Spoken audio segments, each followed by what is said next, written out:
si je te disais que pendant 4 jours, Lazare n'était pas simplement mort, mais quelque part que la Bible évoque à peine, un lieu qui pourrait changer ta compréhension de la mort pour toujours? 4 jours, pas quelques heures, pas un instant, mais assez longtemps pour que tout soit considéré comme irréversible. Son corps était dans le tombeau, mais son âme, était-elle consciente? Était-elle dans le repos? Ou déjà face à une réalité spirituelle que peu osent imaginer?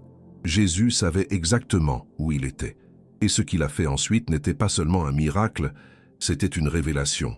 Reste jusqu'à la fin parce que le dernier détail que presque personne ne remarque dans cette histoire change tout. Frères et sœurs en Christ, nous voici devant l'une des questions les plus profondes que l'âme humaine puisse poser. Où était Lazare pendant ces 4 jours? Cette interrogation n'est pas une simple curiosité théologique.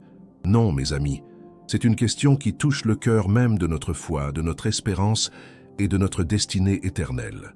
Charles Spurgeon, ce grand prince de la prédication, nous a enseigné que les mystères de Dieu ne sont pas là pour nous confondre, mais pour nous élever vers une compréhension plus profonde de sa gloire. Imaginez un instant la scène à Béthanie. Marthe et Marie pleurent leur frère bien-aimé. Le corps est déjà dans le tombeau depuis 4 jours. Selon la tradition juive, l'âme rôdait autour du corps pendant 3 jours, espérant peut-être y retourner. Mais au 4e jour, toute espérance humaine était perdue. La décomposition avait commencé. Marthe elle-même le dira à Jésus avec une franchise bouleversante. « Seigneur, il sent déjà, car il y a 4 jours qu'il est là. » Ces paroles résonnent comme un verdict final, comme la fermeture définitive d'une porte que nul homme ne peut rouvrir. Mais voici ce qui doit captiver notre attention ce jour. Pendant que le corps de Lazare reposait dans cette tombe froide et sombre, où se trouvait son âme immortelle? Cette question n'est pas vaine, mes bien-aimés. Elle nous concerne tous, car ce qui est arrivé à Lazare nous arrivera à nous aussi. Un jour, notre corps retournera à la poussière, mais notre âme, cette essence précieuse que Dieu a soufflée en nous, où ira-t-elle? L'Écriture nous donne des indices précieux. Spurgeon nous rappelait souvent que la Bible est notre boussole dans les territoires inconnus de l'éternité. Et que nous dit-elle? Dans l'Évangile de Luc, chapitre 16, Jésus raconte l'histoire du riche et de Lazare, un autre Lazare. Le pauvre meurt et est porté par les anges dans le sein d'Abraham. Le riche meurt aussi, et dans le séjour des morts, il lève les yeux, étant dans les tourments. Voilà une révélation stupéfiante. La mort n'est pas un sommeil inconscient. La mort n'est pas une annihilation. L'âme continue d'exister consciente dans un lieu d'attente. Les théologiens parlent du Sheol dans l'Ancien Testament, cet endroit mystérieux où les âmes des justes et des injustes se retrouvaient, séparées certes, mais conscientes. Abraham, Moïse, David, tous ces géants de la foi sont passés par là avant la résurrection du Christ. Avant que Jésus ne descende aux enfers et ne brise les chaînes de la mort, proclamant sa victoire aux esprits en prison, comme nous le dit la première épître de Pierre au chapitre 3, verset 19. Alors, où était Lazare? Était-il dans ce lieu d'attente, dans ce compartiment des justes que certains appellent le paradis d'attente?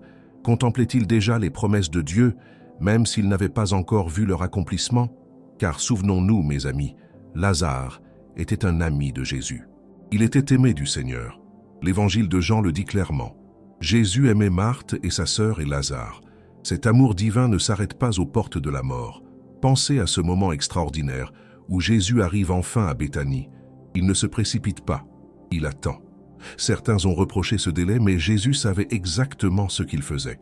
Il attendait que la situation devienne humainement impossible, que même l'espoir le plus tenace s'évanouisse, pour que sa gloire éclate avec une puissance incontestable. Cette maladie n'est point à la mort, mais pour la gloire de Dieu, avait-il dit. Et quelle gloire allait-on voir? Mais revenons à notre Lazare dans ce lieu mystérieux entre la mort et la résurrection. Était-il conscient du temps qui passait? Savait-il que Jésus venait? L'Écriture garde le silence sur ces détails, et peut-être est-ce voulu. Car ce qui importe, ce n'est pas tant de cartographier avec précision la géographie de l'au-delà, mais de saisir cette vérité fondamentale. La mort ne peut pas nous séparer de l'amour de Christ. Paul le crie dans Romains 8, versets 38 et 39, « Car j'ai l'assurance que ni la mort ni la vie, ni les anges ni les dominations, ni les choses présentes ni les choses à venir, ni les puissances, ni la hauteur, ni la profondeur, ni aucune autre créature ne pourra nous séparer de l'amour de Dieu manifesté en Jésus-Christ notre Seigneur. » Mes frères et sœurs, Si vous avez suivi fidèlement jusqu'ici, je vous invite à vous abonner à cette chaîne. Nous explorons ensemble les profondeurs des mystères divins, non pour satisfaire une curiosité vaine, mais pour fortifier notre foi et approfondir notre marche avec Dieu. Et permettez-moi de partager avec vous une ressource précieuse.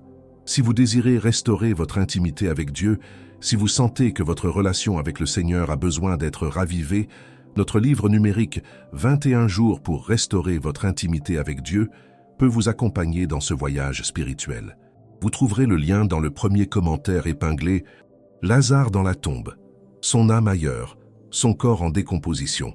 Mais l'histoire ne s'arrête pas là, car voici que Jésus arrive et tout va changer. » Si vous avez aimé cette exploration, laissez un commentaire avec vos réflexions. Où pensez-vous que se trouvait l'âme de Lazare? Partagez vos pensées, car c'est dans le partage que notre foi grandit. Comprenons d'abord quelque chose de fondamental, mais bien aimé. La mort, telle que nous la connaissons aujourd'hui, n'était pas le plan original de Dieu pour l'humanité. Lorsque Dieu créa Adam et Ève dans le jardin d'Éden, la mort n'existait pas. C'était un monde sans fin, une communion éternelle entre le Créateur et sa création. Mais le péché est entré et avec lui, cette séparation terrible que nous appelons la mort. Genèse 2, verset 17 nous avertit « Mais tu ne mangeras pas de l'arbre de la connaissance du bien et du mal, car le jour où tu en mangeras, tu mourras certainement. » Cette mort dont parle Dieu n'était pas seulement physique, c'était d'abord une mort spirituelle, une séparation d'avec la source de toute vie. Et c'est cette réalité qui nous aide à comprendre ce qui arrive à l'âme après la mort du corps. L'âme, cette partie immortelle de notre être, ne cesse pas d'exister. Elle ne s'éteint pas comme une bougie qu'on souffle. Non, elle continue, consciente, dans un état d'attente de la résurrection finale. Regardez avec moi ce que Jésus dit aux brigands sur la croix. Quel moment extraordinaire! 2 criminels crucifiés de chaque côté du Fils de Dieu. L'un se moque, l'autre reconnaît sa faute et implore « Jésus, souviens-toi de moi, quand tu viendras dans ton règne. » Et quelle est la réponse de Jésus? « Je te le dis en vérité, aujourd'hui tu seras avec moi dans le paradis. » Luc 23, verset 43. Aujourd'hui, pas dans 1000 ans, pas après un long sommeil inconscient. Aujourd'hui, ce jour même, l'âme de cet homme serait avec Christ dans le paradis. Ceci nous révèle quelque chose de crucial sur la nature de l'âme après la mort. Elle ne dort pas, elle n'est pas inconsciente. Elle existe dans un état d'attente consciente, soit en présence de Dieu pour les racheter, soit séparée de lui pour ceux qui ont rejeté sa grâce. C'est une vérité solennelle qui devrait nous faire réfléchir profondément sur nos choix dans cette vie. Revenons maintenant à notre Lazare. Pendant ces 4 jours, son âme n'était pas simplement en train de flotter dans un vide cosmique. Elle était quelque part. Et ce quelque part était déterminé par sa relation avec Dieu. Lazare était un ami de Jésus. Il avait ouvert sa maison au Seigneur. Marie s'asseyait aux pieds de Jésus pour écouter ses paroles. Marthe le servait avec zèle. Cette famille connaissait le Seigneur, l'aimait, marchait avec lui. Alors est-il déraisonnable de penser que l'âme de Lazare se trouvait dans ce lieu de consolation, ce sein d'Abraham dont parle Jésus dans la parabole, un lieu où les justes de l'Ancien Testament attendèrent la venue du Messie, où ils trouvèrent du repos loin des tourments, où la présence de Dieu les réconfortait, même s'ils n'avaient pas encore vu l'accomplissement complet de la promesse. Mais voici où le mystère s'approfondit encore, mes amis. Jésus n'est pas venu à Béthanie simplement pour nous donner une leçon sur l'au-delà. Il est venu démontrer quelque chose de bien plus grand, son autorité absolue sur la mort elle-même. Écoutez ces paroles à Marthe dans Jean 11, versets 25 et 26. « Je suis la résurrection et la vie. Celui qui croit en moi vivra, quand même il serait mort, et quiconque vit et croit en moi ne mourra jamais. Crois-tu cela? Je suis la résurrection et la vie. Pas je serai, pas je pourrais être. Je suis, au temps présent. » Jésus affirme sa divinité, son autorité sur les domaines de la vie et de la mort. Il n'est pas simplement quelqu'un qui peut ressusciter les morts. Il est lui-même la source de la résurrection et de la vie. C'est une affirmation stupéfiante qui doit nous faire tomber à genoux.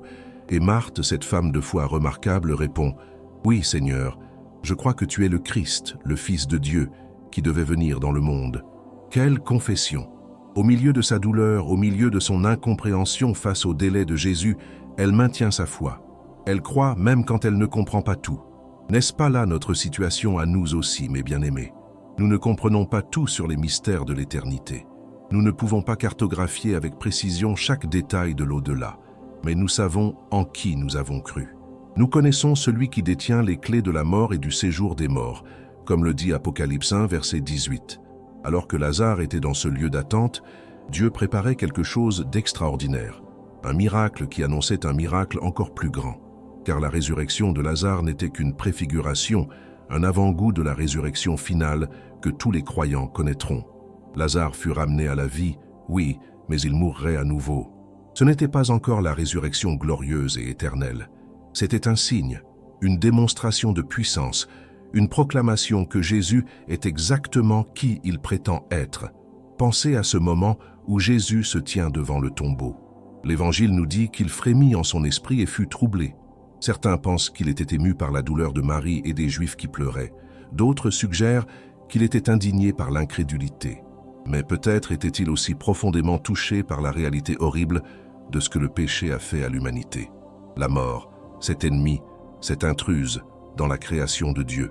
Et puis vient ce verset le plus court de toute la Bible, mais peut-être l'un des plus profonds. Jésus pleura. Jean 11, verset 35. Deux mots qui révèlent le cœur de notre Sauveur. Il pleure avec ceux qui pleurent. Il entre dans notre douleur. Il comprend notre souffrance face à la mort et à la séparation. Mais ces larmes ne sont pas des larmes d'impuissance. Ce sont les larmes de celui qui s'apprête à démontrer que même la mort doit se soumettre à sa voix. Car bientôt, très bientôt, il va crier « Lazare, sors !» et l'impossible va se produire. Mais bien-aimés, arrêtons-nous un instant devant ce tombeau. Jésus est là, debout devant cette pierre qui scelle l'entrée. 4 jours se sont écoulés. La mort a fait son œuvre. Selon toute logique humaine, tout est fini. Mais voici ce que nous devons comprendre.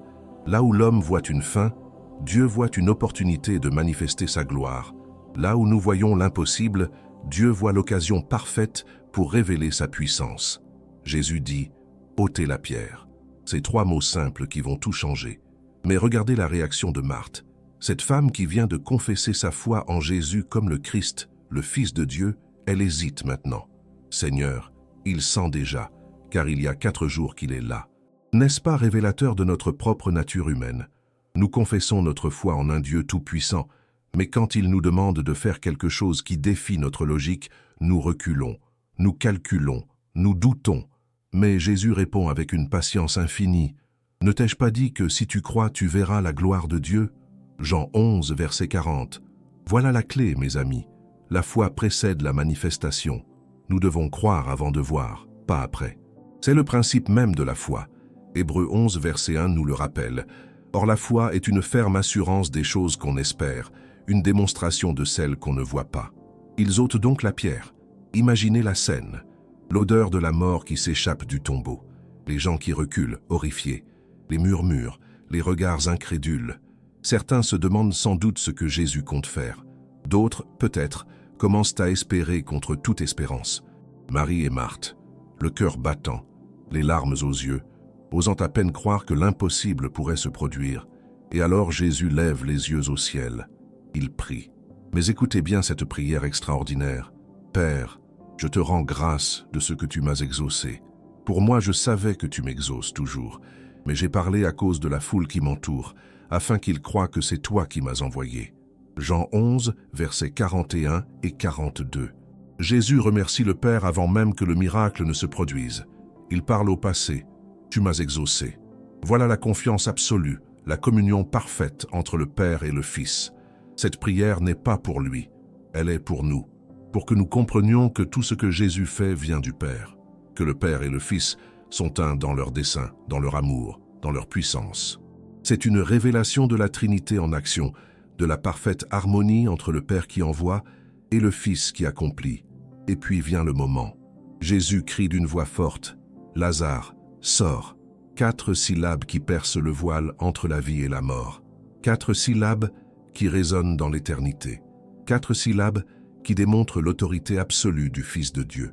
Certains théologiens ont fait remarquer que si Jésus n'avait pas appelé Lazare par son nom, tous les morts dans tous les tombeaux auraient dû sortir, car sa voix commande, et la mort doit obéir.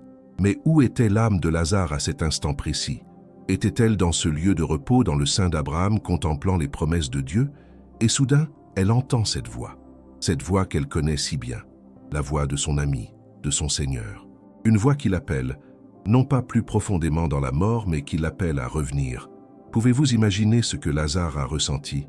Son âme, qui était partie, qui existait dans cette dimension spirituelle que nous ne comprenons pas pleinement, est soudainement rappelée dans son corps. Un corps qui était mort, qui avait commencé à se décomposer, mais qui maintenant, par la parole toute puissante de Jésus, reprend vie. Les cellules se régénèrent, le cœur recommence à battre. Les poumons se remplissent d'air. La vie revient, non pas graduellement, mais instantanément, au commandement de celui qui est la vie même. Et voici que le mort sort, lié de bandes aux pieds et aux mains, et le visage enveloppé d'un linge. Il sort, il marche, il respire. L'impossible s'est produit. La mort a été vaincue, forcée de relâcher sa proie. Et Jésus dit, « Déliez-le et laissez-le aller. » Jean 11, verset 44. Même dans ce miracle stupéfiant, Jésus fait participer les gens. Il leur demande d'ôter les bandes, de libérer Lazare de ses liens funéraires. N'y a-t-il pas là une leçon spirituelle profonde pour nous? Jésus nous ressuscite spirituellement, il nous donne la vie nouvelle, mais ensuite, il appelle la communauté des croyants à nous aider à nous défaire de nos vieux liens, de nos anciennes habitudes, de tout ce qui nous gardait captifs. Nous avons besoin les uns des autres dans ce processus de transformation.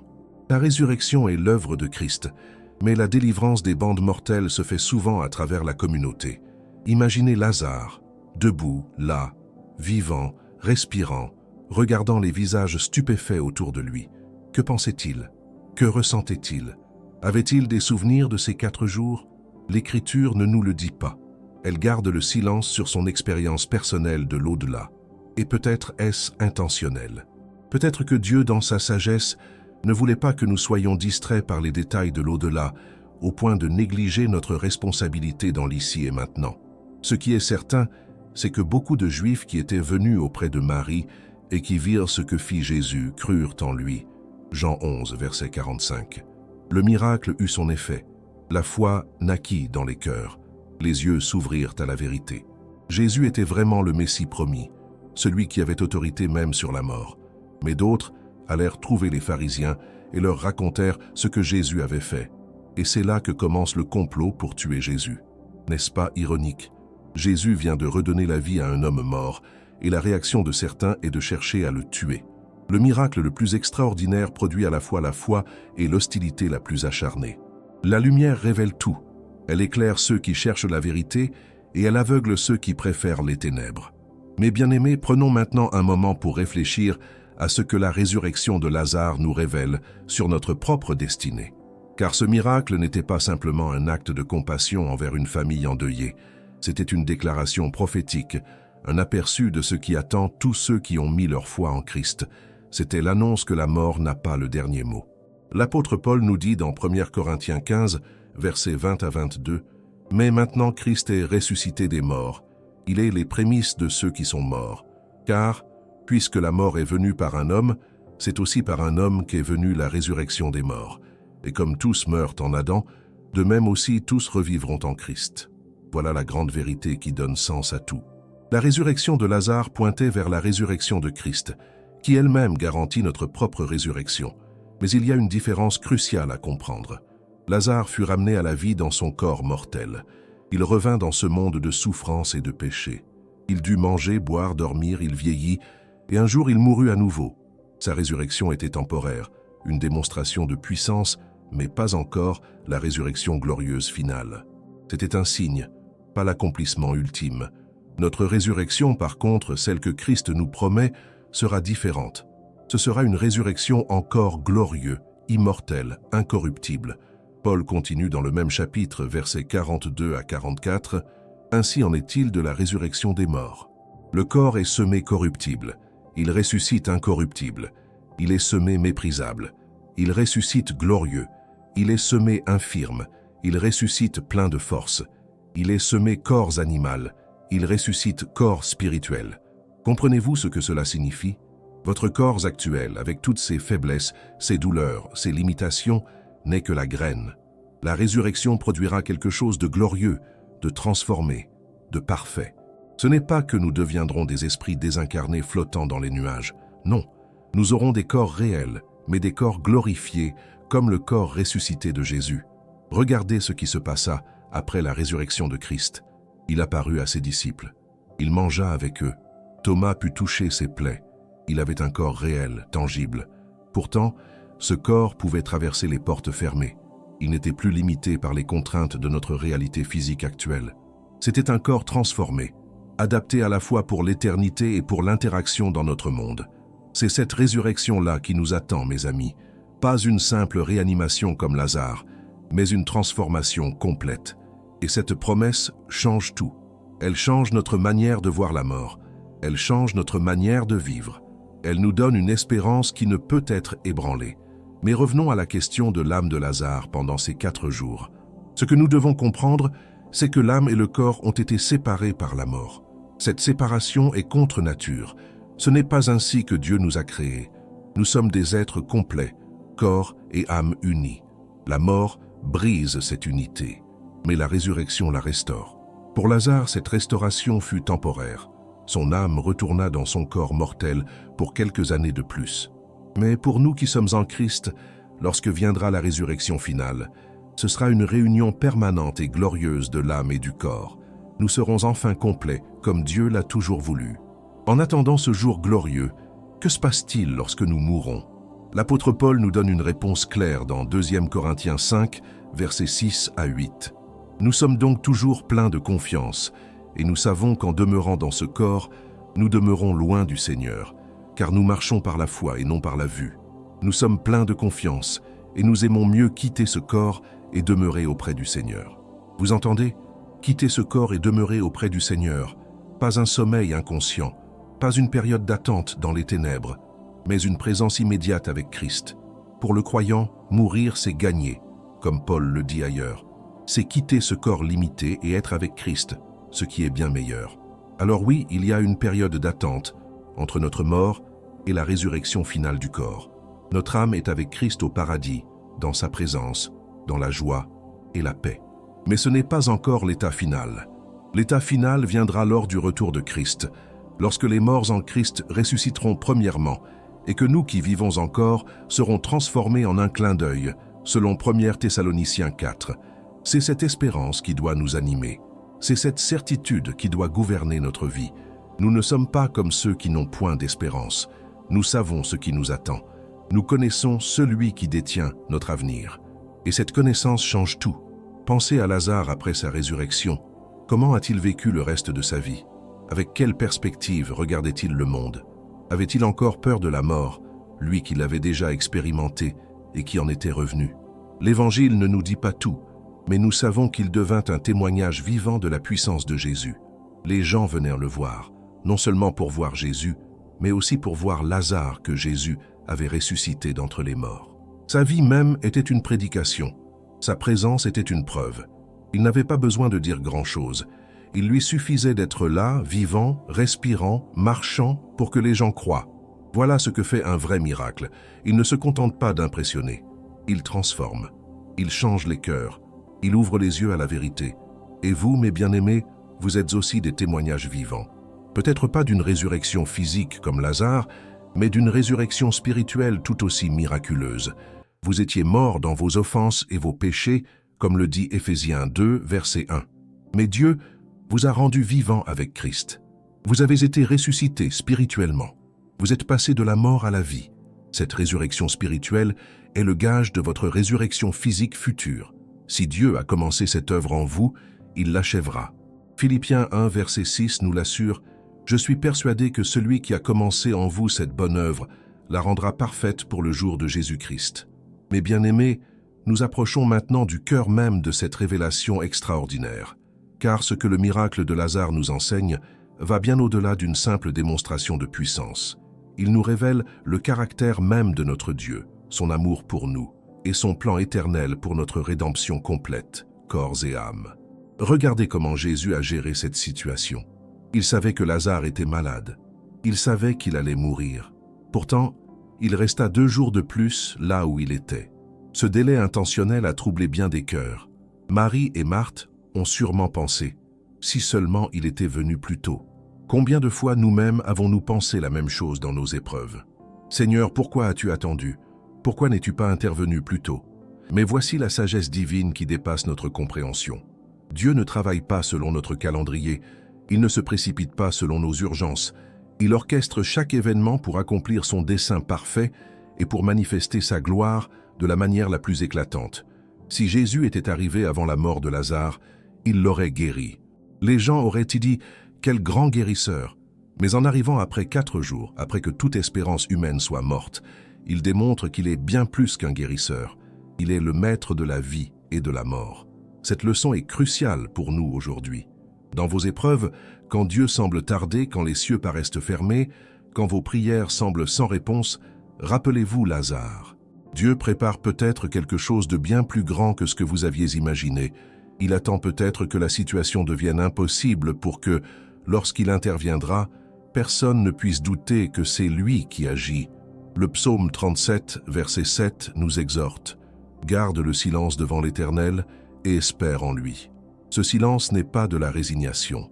C'est une attente active, confiante, sachant que Dieu est à l'œuvre même quand nous ne le voyons pas agir. C'est une foi qui dit « Même si je ne comprends pas, je fais confiance. Même si je ne vois pas le chemin, je sais que Dieu le voit. » Maintenant, parlons de ce que la résurrection de Lazare nous révèle sur la nature de Dieu. Jésus pleura. Nous l'avons déjà mentionné, mais arrêtons-nous vraiment sur cette vérité. Le Créateur de l'univers, celui qui tient les étoiles dans sa main, celui devant qui les anges se prosternent, il pleura. Pourquoi? Parce qu'il a un cœur. Parce qu'il n'est pas un Dieu distant et indifférent. Il entre dans notre douleur. Il porte nos fardeaux. Il pleure avec ceux qui pleurent. Ésaïe 53, verset 3, nous dit du Messie « Méprisé et abandonné des hommes, homme de douleur et habitué à la souffrance. » Jésus connaît la souffrance. Il comprend la douleur. Et cette compréhension n'est pas théorique, elle est réelle, viscérale, profonde. Quand vous souffrez, vous avez un sauveur qui a souffert. Quand vous pleurez, vous avez un Dieu qui a pleuré. Mais ces larmes n'étaient pas la fin de l'histoire. Après les larmes vint le commandement. Lazare, sors. Voilà notre Dieu. Il pleure avec nous dans notre douleur, mais il ne nous y laisse pas. Il intervient, il agit, il transforme, il ressuscite. Il fait toutes choses nouvelles. Cette même puissance qui a ressuscité Lazare, qui a ressuscité Jésus lui-même du tombeau, cette puissance agit en nous qui croyons. Éphésiens 1, versets 19 et 20, nous parle de l'infinie grandeur de sa puissance, se manifestant avec efficacité par la vertu de sa force. Il l'a déployée en Christ, en le ressuscitant des morts et en le faisant asseoir à sa droite dans les lieux célestes. La même puissance, mes amis. Pas une puissance diminuée, pas une version réduite. La même puissance qui a brisé les chaînes de la mort agit en nous pour nous transformer, pour nous sanctifier, pour nous préparer pour la gloire éternelle. Cette vérité devrait nous remplir d'une confiance inébranlable. Si Dieu a pu ressusciter Christ, s'il a pu rappeler Lazare du tombeau, que ne peut-il pas faire dans votre vie? Pensez maintenant à l'âme de Lazare au moment où elle fut rappelée. Elle existait dans cette dimension spirituelle, peut-être en communion avec les patriarches, peut-être dans ce lieu de repos et de paix. Et soudain, l'appel de Jésus résonne. Cet appel traverse les barrières entre les mondes. Il pénètre dans le royaume des morts. Il commande, et l'âme doit répondre. Ah, n'est-ce pas la même voix qui un jour retentira pour tous les morts en Christ? 1 Thessaloniciens 4, versets 16 et 17 nous dit « Car le Seigneur lui-même a un signal donné, à la voix d'un archange et au son de la trompette de Dieu, descendra du ciel, et les morts en Christ ressusciteront premièrement. Ensuite, nous les vivants, qui serons restés, nous serons tous ensemble enlevés avec eux sur des nuées, à la rencontre du Seigneur dans les airs, et ainsi nous serons toujours avec le Seigneur. Voilà notre espérance, voilà notre destinée. Un jour, cette voix que Lazare a entendue, nous l'entendrons tous, que nous soyons déjà morts ou encore vivants à ce moment-là, nous serons transformés. Nos corps mortels revêtiront l'immortalité. Nos corps corruptibles revêtiront l'incorruptibilité. Et nous serons pour toujours avec le Seigneur. Mais en attendant ce jour glorieux, que faisons-nous? Nous vivons dans la lumière de cette espérance. Nous vivons non pas pour ce monde qui passe, mais pour l'éternité. Nous investissons dans ce qui durera. Nous aimons comme Christ a aimé. Nous servons comme il a servi. Nous témoignons de sa grâce transformatrice. L'histoire de Lazare nous rappelle aussi que la mort n'est pas naturelle. Elle n'était pas dans le plan original de Dieu. C'est une intruse, une ennemie, le résultat du péché. Mais Dieu, dans sa miséricorde infinie, a fait de cet ennemi un passage vers quelque chose de meilleur pour ceux qui sont en Christ. Pour le croyant, la mort n'est plus à craindre. Elle n'est qu'une porte, un passage, une transition de cette vie à la vie véritable. Paul le dit avec une audace magnifique dans 1 Corinthiens 15, versets 55 à 57. « Ô mort, où est ta victoire? Ô mort, où est ton aiguillon?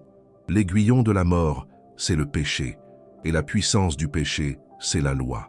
Mais grâce soit rendue à Dieu, qui nous donne la victoire par notre Seigneur Jésus-Christ. La mort a été vaincue, son aiguillon a été enlevé, elle ne peut plus nous retenir. Oui, nous passerons par elle, à moins que Christ ne revienne de notre vivant, mais elle n'a plus de pouvoir sur nous. Elle n'est plus la fin, elle est devenue un commencement. Voilà ce que l'âme de Lazare a expérimenté. 4 jours dans la mort, puis le retour à la vie. Et bien que son expérience soit unique, elle préfigure ce que nous vivrons tous, un passage temporaire par la mort, puis la résurrection glorieuse. Un temps de séparation du corps, puis la réunion magnifique dans un corps transformé. Alors où était l'âme de Lazare? Elle était là où vont toutes les âmes des justes, en présence de Dieu, en sécurité, en paix, attendant le moment où Dieu, dans sa souveraineté parfaite, accomplirait son dessein. Pour Lazare, ce moment vint après 4 jours. Pour nous, ce moment viendra au retour de Christ. Mes bien-aimés, nous voici arrivés au terme de cette méditation profonde sur le mystère de Lazare. Où était son âme pendant ces 4 jours? Dans la présence de Dieu, en sécurité, en paix, attendant le moment souverain où la voix de Jésus l'appellerait à revenir. Et cette vérité nous concerne tous, car ce qui est arrivé à Lazare préfigure notre propre destinée. La mort n'est pas la fin, c'est un passage. Pour ceux qui sont en Christ, c'est même une porte vers la présence glorieuse de Dieu. Que cette révélation transforme votre manière de vivre, que cette espérance chasse vos craintes, que cette certitude guide vos choix. Vous n'êtes pas de ce monde. Vous êtes citoyens du ciel, en route vers la patrie éternelle. Vivez donc comme tel, avec foi, avec courage, avec amour. Je vous remercie du fond du cœur d'avoir cheminé avec moi dans cette exploration. Si ce message a touché votre âme, n'oubliez pas de vous abonner à notre chaîne pour continuer à grandir ensemble dans la foi. Laissez un commentaire, partagez vos réflexions. Et surtout, mettez un like pour que d'autres puissent découvrir ces vérités qui changent la vie. Et si vous désirez approfondir votre marche avec Dieu, restaurer cette intimité précieuse avec lui, je vous encourage à découvrir notre livre numérique « 21 jours pour restaurer votre intimité avec Dieu ». Le lien se trouve dans le premier commentaire épinglé. Continuez votre voyage spirituel avec les prochaines vidéos qui apparaîtront à l'écran. Que Dieu vous bénisse et vous garde dans sa grâce. Amen.